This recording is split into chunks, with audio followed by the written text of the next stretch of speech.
Good, welcome to the show this morning. The topic this morning is Hinduism and other religious faiths in India, and we're fortunate to have with us to talk about Hinduism and other religious faiths in India the professor from Tennessee State University, Dr. JParuchuri. And of course, Dr. Paruchuri will give us some information in reference to her background and other important information. Then we'll get into a discussion in dealing with various religious faiths in India with a focus on Hinduism. And of course, Dr. Paruchuri, let me welcome you to the show this morning. I'm very glad to be here, Dr. Haney. And to tell you how delighted we are to have you here, Dr. Paruchuri. As a matter of fact, we're reminded that a long, long time ago, we had you and another professor, Dr. H. Leon Prather, talking about political science and other developments in the Department of History at Tennessee State University. And now you're back with us again, and we're simply delighted to have you. Dr. Paruchuri, what we'd like to do today is to talk about various religious faiths in India, but to start off by having you to give us some information about your background, your education, and some of the things that were important in leading you to eventually to Tennessee State University, where you've been for the last number of years. Well, I must say that I have a very interesting background. I was born during British colonial era. Of course, by the time the British left, probably I must have been 5 or 6 years old. And almost all of my education was in India. And no sooner I finished my education, I taught at a college in India. And then I got married. And my husband was already here, and I accompanied him as his wife. And when I arrived in this country, I was offered a job where I was, when he got a job in Wisconsin at the same place, I was offered a job to teach. As you know, I'm a political scientist, and so I was very delighted that I was offered this opportunity to teach. And after a couple of years, my husband came as a visiting professor to Tennessee State University, and there was a vacancy in the political science department, and they offered me the job. And so I stayed at TSU, and most of the time I had to help people.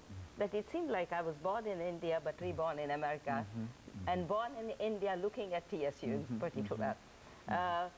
And I came to TSU almost while this era of civil rights were ending.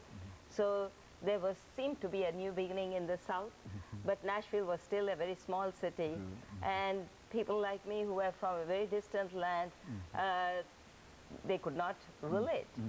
The only country from outside of the United States which was constantly in the news was at that time Vietnam.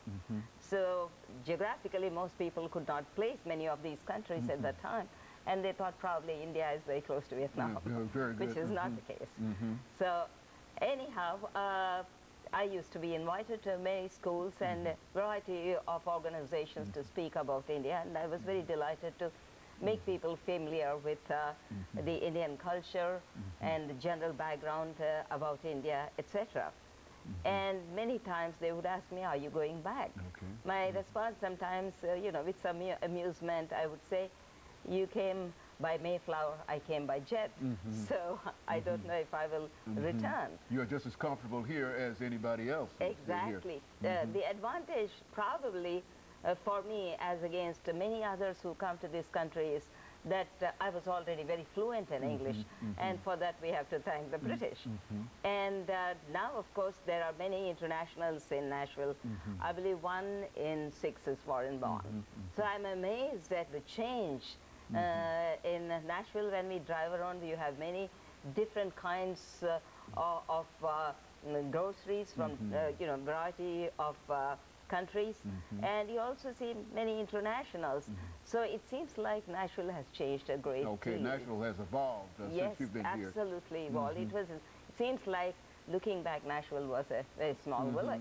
Now we have become global, and so which is a good thing, because world is changing. Along with that, people have to change, relate to other countries, other cultures. So I'm glad you have invited me to speak about religions in India. The more familiar you are with a country, the less threatened we feel. Very good. And of course, Dr. Paruchuri, that's exactly what we wanted to accomplish today, to deal with a variety of religious groups. And I think we've done so far on this particular show. And that's why we wanted to talk about Hinduism and some of the other religious faiths in the country of India. And we're certainly delighted that you decided to join us in reference to this. And what we'll do, we'll take our first commercial break, and then we'll come back and we'll let you say something about the people of India, about the culture, and etc. during these next 8 or 9 minutes, and then we'll be able to talk about Hinduism. Of course, we'll be back with our audience following this very, very short commercial break.